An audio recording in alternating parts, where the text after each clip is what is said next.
sa scam awareness. So, alam naman natin ngayon na usong-uso ngayon yung mga scammers na yan. So, paano po natin mabigyan ng tips sa mga candidates natin para hindi to avoid scammers po?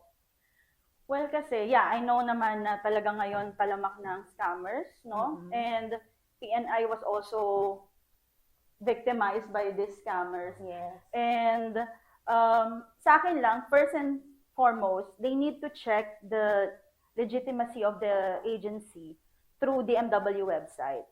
So they have to, ano lang naman, it's easy.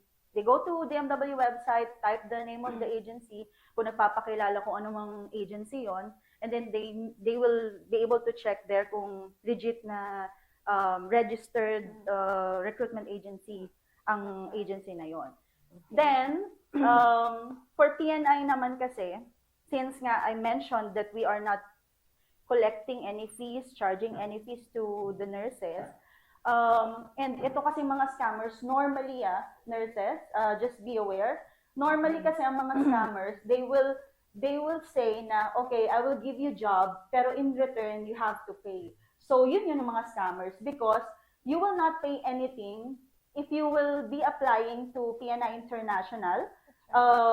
Hindi ka magbabayad ng anything. We are not collecting any fees. So, kapag may nag-collect ng fees sa inyo, it means it's a scam.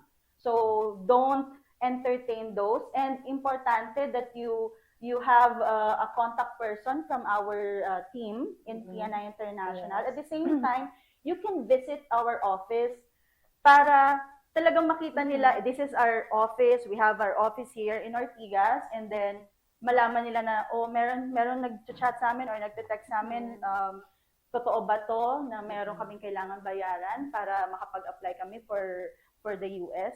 Yes. So kailangan nyo talagang makita na merong physical office, and yun nga, as I mentioned, hindi kami nagko-collect ng any fee. So kapag may nag-collect, it's a scam.